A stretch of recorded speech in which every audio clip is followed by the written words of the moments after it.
જયંબે વિદ્યાર્થી મિત્રો, Jay Ambe group of સ્કૂલમાં આપ સૌનું હાર્દિક સ્વાગત છે। આજનો આપણો વિષય છે એસપીસીસી ધોરણ 11 કોમર્સ અને આજનો આપણો ટોપિક છે માહિતી સંચારનો અર્થ અને તેની પદ્ધતિઓ।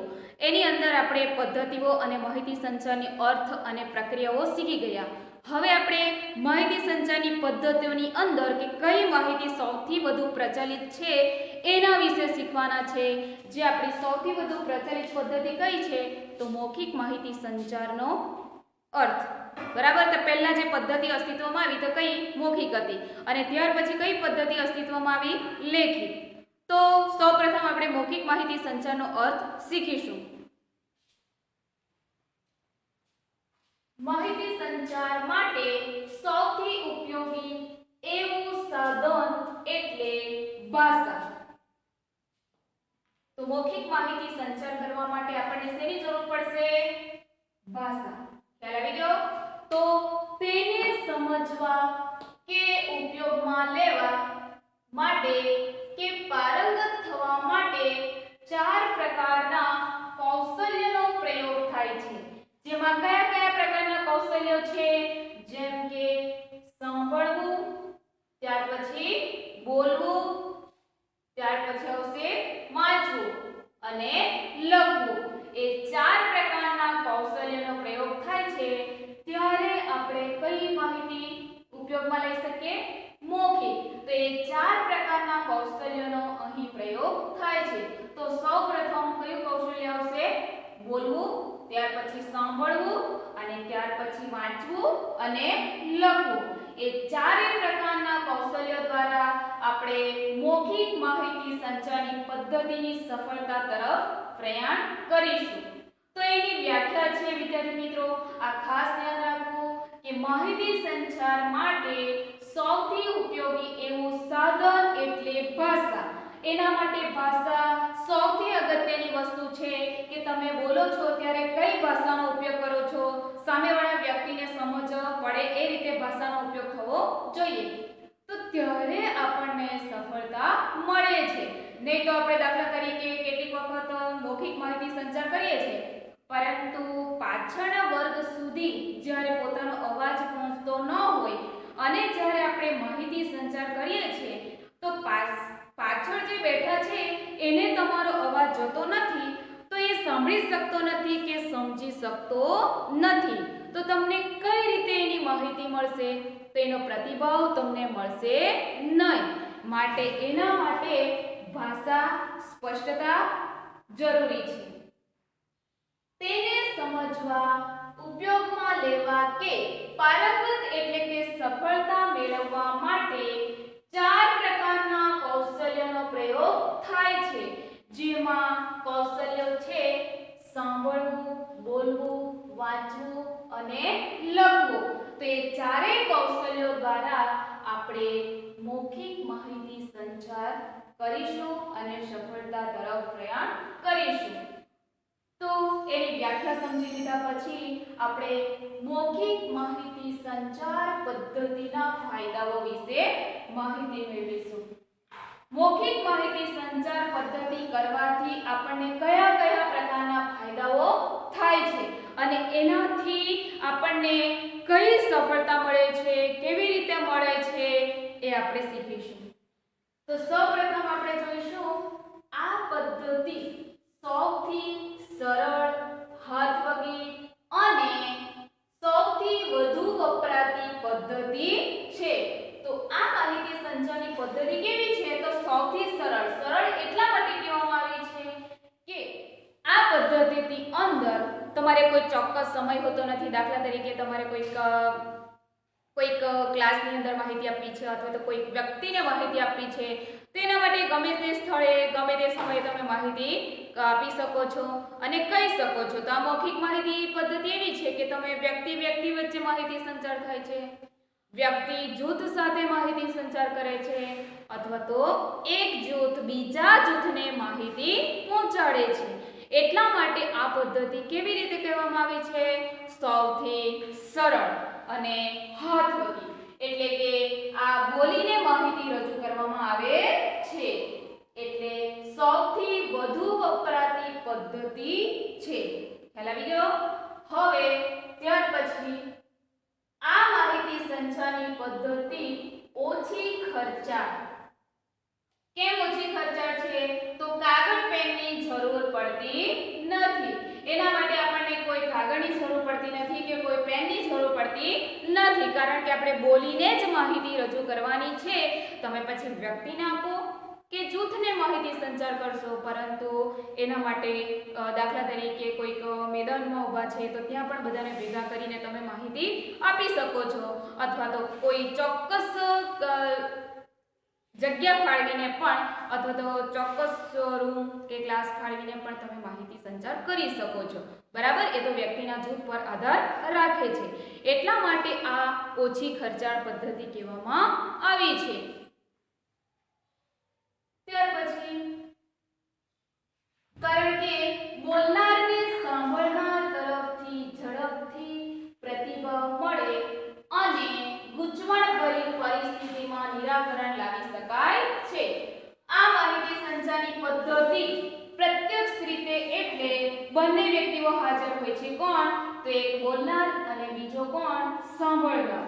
બંને વ્યક્તિઓ પ્રત્યક્ષ હોવાથી આ પદ્ધતિમાં ઝડપથી પ્રતિભાવ એટલે કે તમે એક બાજુ માહિતી સંચાર એટલે કે માહિતી આપશો અને સામેથી તમને શું મળશે? પ્રતિભાવ ઝડપથી મળશે. એટલે કહેવાય છે કે એની અંદર કોઈ પણ ગૂંચવણ હોય એટલે કે સામેવાળા વ્યક્તિને તમે માહિતી આપી છે એ માહિતીની અંદર કોઈ પણ ગૂંચવણ હોય એટલે કે એને સમજ ન પડી હોય તો એ તમને તરત જ પ્રશ્ન પૂછશે અને એનો જવાબ તમે આપશો. એટલે એ પરિસ્થિતિમાં નિરાકરણ લાવી શકાય છે. આવી ગયો કે આ માહિતી પ્રત્યક્ષ રીતે થતી હોવાથી ઝડપથી પ્રતિભાવ મળે છે અને કોઈ પણ પ્રકારનો ગૂંચવાડો ઊભો થાય ત્યારે એ પરિસ્થિતિની અંદર ઝડપથી નિરાકરણ લાવી શકાય છે. એટલે કે આ પરિસ્થિતિની અંદર સુધારો કરી શકાય છે અને સામેવાળા વ્યક્તિને સમજાવી શકાય છે. ત્યાર પછી પ્રતિભાવ બોલનાર માટે ઉત્સાહપ્રેરક તથા પ્રેરણાદાયી.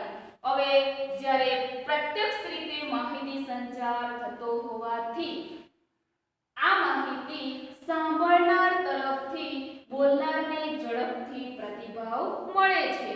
અગાઉના મુદ્દામાં આપણે શીખી ગયા છે. તો તરત જ પ્રતિભાવ મળે છે એટલે સાંભળનારને શું થાય છે? ઉત્સાહ આવે છે કે મેં જે માહિતી સંચાર એટલે કે માહિતી આપી છે એ માહિતી સામેવાળા વર્ગને બરાબર સમજાઈ ગઈ છે અને તેમાં મને સફળતા મળી છે. એટલા માટે એને આગળ વધવા માટે ઉત્સાહ આવે છે અને પ્રેરણાદાયી બને છે. આ એટલે આ પદ્ધતિમાં કીધું છે કે પ્રતિભાવ તરત જ મળે એટલે બોલનાર માટે ઉત્સાહ અને પ્રેરણાદાયી બને છે.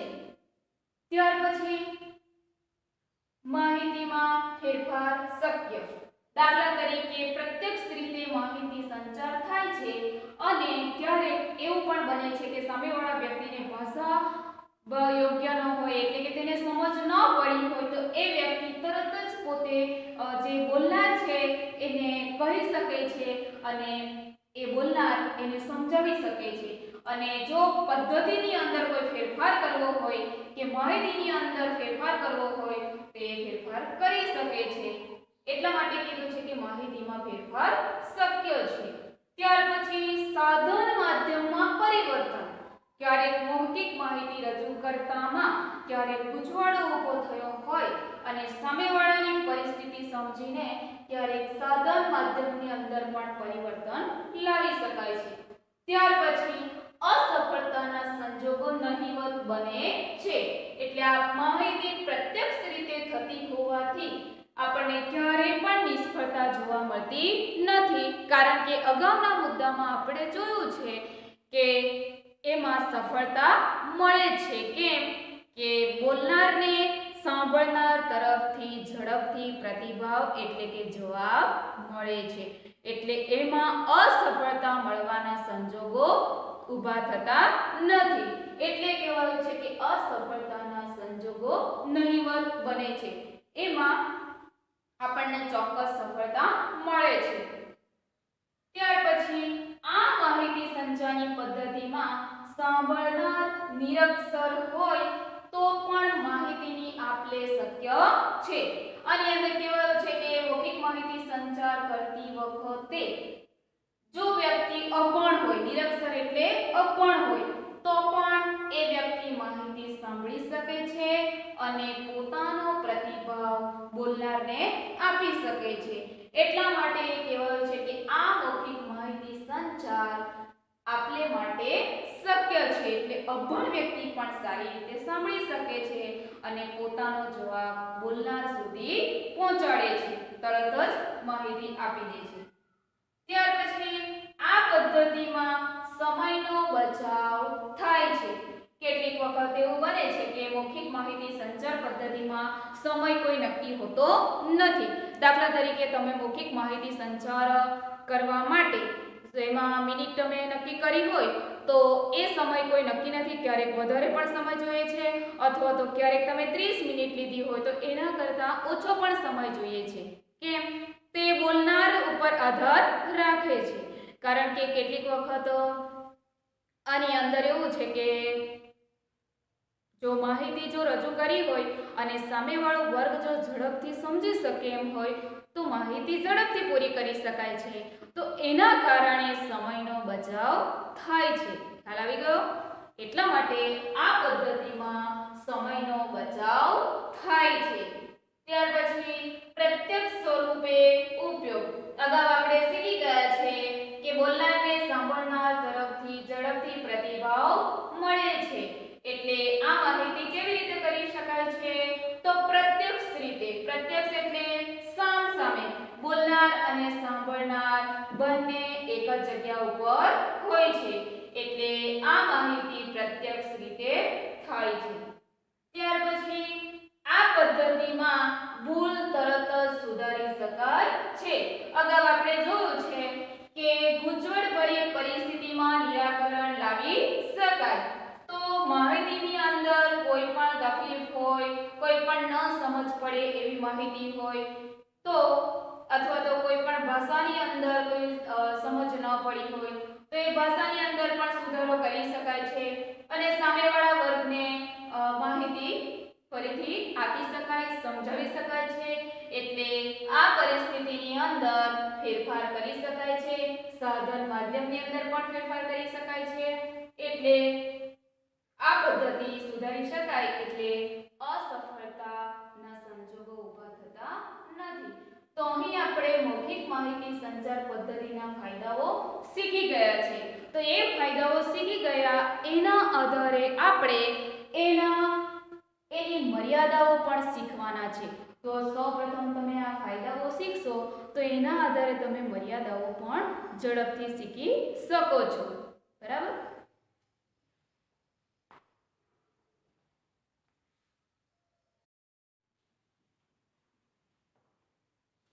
અગાઉ આપણે મૌખિક માહિતી સંચાર પદ્ધતિના ફાયદાઓ શીખી ગયા। તો જે રીતે ફાયદાઓ નક્કી હોય તે રીતે એની મર્યાદાઓ પણ નક્કી થયેલી હોય છે। તો જે રીતે આપણે ફાયદા સમજ્યા તો એના વિરુદ્ધમાં આપણે એની મર્યાદાઓ પણ શીખીશું। તો મર્યાદાઓ કઈ કઈ છે એ આપણે વિસ્તારપૂર્વક જોઈશું। તો મૌખિક માહિતી સંચાર પદ્ધતિની મર્યાદાઓની અંદર આ પદ્ધતિના સ્વરૂપોમાં ક્યારેક વાદ વિવાદ સર્જાય ત્યારે અસફળ પુરવાર થાય છે। તો આ પદ્ધતિમાં માહિતી સંચાર કરતી વખતે માહિતી બોલીને રજૂ કરવામાં આવે છે, કારણ કે આ પદ્ધતિ એવી છે કે બંને બોલનાર અને સાંભળનાર સામસામે હોય છે, એટલે કેટલીક વખત માહિતીની અંદર વાદ વિવાદ પણ સર્જાય છે। તો વાદ વિવાદ સર્જાય ત્યારે ક્યારેક અસફળતા પણ મળે છે, કારણ કે વાદ વિવાદ થઈ જાય એટલે માહિતી અટકી જાય છે, એટલે ક્યારેક સામેવાળો પક્ષ વિરુદ્ધમાં જ્યારે જાય ત્યારે આ માહિતીને શક્ય બનાવવી મુશ્કેલ છે। એટલે આ પદ્ધતિની અંદર જ્યારે વાદ વિવાદ થાય ત્યારે માહિતીની પ્રક્રિયા આગળ વધતી નથી અને એ પદ્ધતિ અટકી જાય છે અને સમય પણ વધારે જાય છે. તેવી જ રીતે પદ્ધતિ નંબર 2, માહિતીની વિશ્વસનીયતા હંમેશા ઓછી.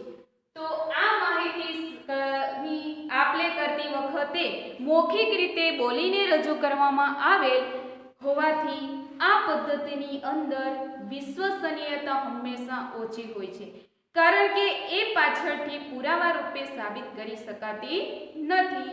કેમ કે કેટલીક વખત જ્યારે જવાબદારી ઊભી થાય અને કેટલીક વખત જ્યારે મુશ્કેલીઓ ઊભી થાય છે ત્યારે બોલનાર વ્યક્તિ કદાચ એ મુદ્દો કહેવાનો બાકી રહી ગયેલ હોય અથવા તો કંઈક કહેવામાં ખોટું બોલાઈ ગયેલ હોય ત્યારે એ વ્યક્તિને પાછળથી પુરાવા રૂપે સાબિત કરી શકાતો નથી.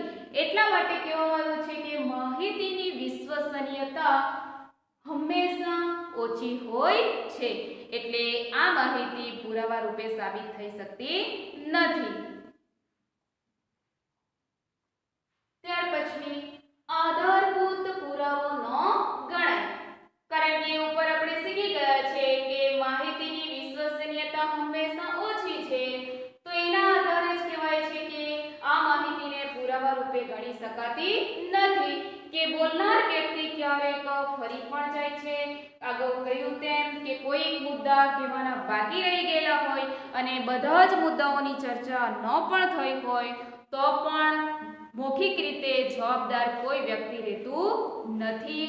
એટલા માટે આ માહિતીમાં આધારભૂત પુરાવો ગણી શકાતો નથી. આ માહિતી સંચાર પદ્ધતિમાં વિસ્તૃત માહિતીમાં સફળતા ન મળે. કેટલીક વખત એવું પણ બને છે કે મૌખિક માહિતી આપતી વખતે માહિતી વધારે વિસ્તારપૂર્વક કહી શકાતી નથી. એટલે માહિતીને જો વિસ્તારથી લઈ જવામાં આવે તો ક્યારેક સમયનો પણ અભાવ હોય છે, તો ક્યારેક પરિસ્થિતિના કારણે પણ વ્યક્તિ વિસ્તૃત રીતે કહી શકતો નથી. એટલે વિસ્તૃત માહિતીમાં સફળતા ન મળે, કારણ કે વ્યક્તિને આ માહિતી લાંબા સમય સુધી યાદ રાખી શકાતી નથી. તેમાં બોલનાર હોય કે પછી સાંભળનાર હોય, પરંતુ બંને પક્ષે જો માહિતી વિસ્તૃત હોય એટલે કે લાંબી હોય તો એને આપણે લાંબા સમય સુધી યાદ રાખવી મુશ્કેલ છે. તો એ પરિસ્થિતિના કારણે આ વિસ્તૃત માહિતીમાં સફળતા ન મળે. ખ્યાલ આવી ગયો? ત્યાર પછી લાંબા સમય સુધી યાદ ન રહે. જો માહિતી ક્યારેક વિસ્તારપૂર્વક કહેવામાં આવી હોય અને મૌખિક રીતે એટલે કે બોલનાર તરફથી જો માહિતી વિસ્તારપૂર્વક રજૂ કરવામાં આવેલી હોય તો ક્યારેક એવું પણ બને છે કે સાંભળનારને પણ યાદ રહેતું નથી, અથવા તો બોલનાર તરફથી જે કહેવામાં આવેલું હોય એ આપણે એને લાંબા સમય સુધી યાદ ન રાખી શકીએ, એટલે બોલનાર ભૂલી જાય છે. તો એ બોલનાર પછી સાંભળનાર પછી કઈ રીતે એને પ્રતિભાવ આપી શકે? તો એવા સંજોગોમાં એ પ્રતિભાવ બોલનાર સુધી પહોંચતો નથી. માટે આ માહિતીમાં આપણને અસફળતા મળવાના સંજોગો ઊભા થાય છે. એટલે કહેવાયું છે કે લાંબા સમય સુધી યાદ ન રહે. એટલે આ માહિતીને યાદ રાખવી ખૂબ જ મુશ્કેલ છે. આપણે અગાઉ જોયું કે એના ફાયદાની અંદર કે આ સૌથી સરળ છે, હાથવગી પદ્ધતિ છે, તો તેવી જ રીતે આની મર્યાદાઓમાં પણ નક્કી થાય છે કે આ માહિતીને આપણે લાંબા સમય સુધી યાદ રાખવી મુશ્કેલ છે. ત્યાર પછી આ પદ્ધતિ મૂળ સ્વરૂપે ન જળવાય. મૂળ સ્વરૂપે એટલે કે એના માટે આપણે ચોક્કસ ફોર્મ્યુલા બનાવ્યું હોય કે એજન્ડા એટલે કે કાર્યસૂચિ બનાવી હોય, તો એ કાર્યસૂચિની અંદર આપણે મુદ્દાઓ લખી દીધા છે, કારણ કે આપણે સભા બોલાવતા પહેલા આપણે શું કરીએ છીએ કે એના મુદ્દાઓ નક્કી હોય છે કે આ સભાની અંદર કયા કયા મુદ્દાની ચર્ચા કરવાના છીએ. તો એ મુદ્દાઓને આપણે ક્રમબદ્ધ લખી નાખીએ છીએ. તો એ ક્રમબદ્ધ લખાયેલ છે તો એને આપણે ક્યારેક એવું પણ બને છે કે કોઈક વખત સમય અને સંજોગના અભાવના કારણે અમુક મુદ્દા બાકી પણ રહી જાય, અથવા ક્યારેક જે લાસ્ટ મુદ્દો છે એ આપણે પહેલા પણ ચર્ચા કરી શકીએ છીએ અને જે 5મા નંબરનો મુદ્દો છે એને આપણે લાસ્ટમાં પણ ચર્ચા કરી શકીએ છીએ અથવા તો મુદ્દાને આપણે ઓલ્ટરનેટ પણ ફેરવી શકાય છે। એટલે કહેવાયું છે કે મૌખિક માહિતી સંચાર પદ્ધતિની અંદર આપણે એને ક્રમબદ્ધ જાળવી શકાતો નથી। બોલનારની વક્તૃત્વ છટા અને રજૂઆત યોગ્ય ન હોય તો મૌખિક માહિતી સંચારની મર્યાદાઓની અંદર જો બોલનારની એટલે કે બોલનારની રજૂઆત યોગ્ય ન હોય અને એની વક્તૃત્વ છટા એટલે કે એના બોલવાની જે છટા છે એ જો આરોહ-અવરોહપૂર્વક ન હોય તો સાંભળનાર વ્યક્તિ સુધી એ માહિતી પહોંચી શકતી નથી અને સામેવાળો જે સાંભળનાર છે એ બરાબર સમજી શકતો નથી। તો એના કારણે પણ ક્યારેક આપણને અસફળતા મળવાના સંજોગો ઊભા થાય છે। એટલે એના કારણે માહિતી સંચારની પ્રક્રિયા અટકી જાય છે। તો અર્થનો અનર્થ થઈ શકે છે અને રજૂઆત કરવામાં જોઈએ ક્યારેક બોલવામાં ચૂકી જાય અને ક્યારેક બોલાયેલ શબ્દો એવા છે કે પાછા ખેંચી શકાતા નથી। જે કહેલ બોલેલ અને જે સાંભળેલ છે એ શબ્દોને આપણે પાછા નથી પાડી શકતા એટલે ક્યારેક અર્થનો અનર્થ થઈ શકે છે। એટલે બોલતી વખતે ક્યારેક ખૂબ જ વિચારીને બોલવું પડે છે કારણ કે એનાથી ક્યારેક વાદ વિવાદ પણ થવાના સંજોગો ઊભા થઈ શકે છે। ત્યાર પછી આ માહિતીમાં વિચારપૂર્વક બોલવું પડે છે। અગાઉ આપણે કહ્યું તેમ જે કહેલ છે અને જે બોલેલ છે તો બોલનાર તરફથી જે શબ્દો રજૂ કરવામાં આવે છે એ શબ્દો બોલવા પહેલા બોલનારે વિચાર કરવો પડે છે કે આ શબ્દો બોલવાથી કોઈક વાદ વિવાદ ન સર્જાય એની ખૂબ કાળજી રાખવી પડે છે અને એ શબ્દો બોલવાનો પ્રયોગ કરવો। તો આની અંદર આપણે જોઈએ કે માહિતી રજૂ કરતી વખતે પહેલા શબ્દો જોઈ લેવા અને તપાસી લેવા ત્યાર પછી જ માહિતી રજૂ કરવી જેથી કરીને અર્થનો અનર્થ ન થાય અને વાદ વિવાદ પણ ન સર્જાય। ત્યાર પછી પ્રતિભાવ ન મળે તો સમય અને શક્તિનો બગાડ થાય। આપણે અગાઉ ફાયદાની અંદર શીખી ગયા છે કે નિરક્ષર એટલે કે અભણ વ્યક્તિ પણ એ માહિતી સરળતાથી રજૂ કરી સાંભળી શકે છે અને પોતાનો જવાબ પણ આપી શકે છે એ આપણે ફાયદાની અંદર શીખી ગયા છે બરાબર છે। પરંતુ આની અંદર મર્યાદા પણ કહેવાય છે કે પ્રતિભાવ ન મળે તો સમય અને શક્તિનો બગાડ થાય। હવે સામેવાળા વર્ગને જો રજૂઆત બરાબર ન સમજાઈ હોય અને તમે જે બોલો છો તે પાછળના એટલે કે જે તમે કોઈ ચોક્કસ જગ્યા સ્થળ પસંદ કરી છે અને જો માહિતીની અંદર જૂથની અંદર માહિતી રજૂ કરો છો તો જૂથ એટલે કે બેસનાર વ્યક્તિ સાંભળનાર વ્યક્તિનો વર્ગ ઘણો હોય એટલે કે મોટી સંખ્યામાં હોય તો પાછળના વર્ગ સુધી એ પોતાના જે શબ્દો છે માહિતી છે એ પહોંચી શકતી નથી તેના કારણે પણ આપણને અસફળતા મળે છે।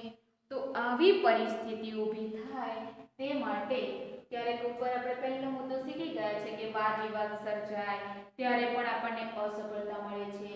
તો આવું જ્યારે વાદ વિવાદ સર્જાઈ જાય અને માહિતી અટકી જાય ત્યારે સમય અને શક્તિનો બગાડ થાય છે કેમ કે સામેવાળા વર્ગને બરાબર સમજાયું જ નથી તો એ આપણને જવાબ કઈ રીતે આપે।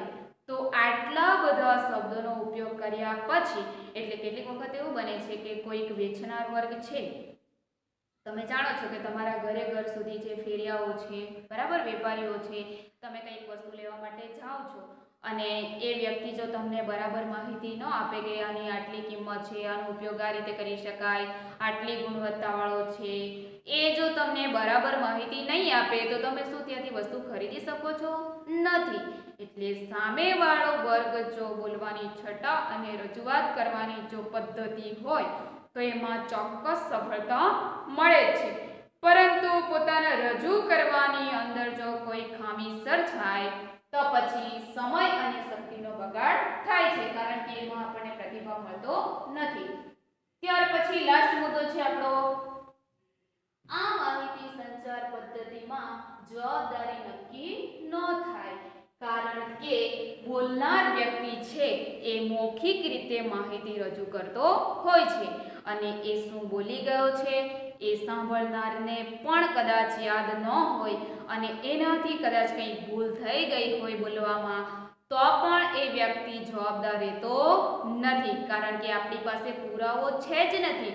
તો આપણે કઈ રીતે સાબિત કરીશું? માટે એ વ્યક્તિ ઉપર એટલે કે બોલનાર ઉપર ક્યારેય જવાબદાર પણ ઊભી થતી નથી અને જવાબદાર પણ ઠેરવી શકાતો નથી, કેમ કે આપણે ઉપર જોઈ ગયા છે કે આધારભૂત પુરાવો ન ગણાય, એટલા માટે એની કેટલીક મર્યાદાઓ પણ નક્કી થયેલી છે. તો તમને ફાયદાઓ અને મર્યાદાઓ બંને સમજ પડી ગઈ હશે, બરાબર? થેન્ક યુ વિદ્યાર્થી મિત્રો.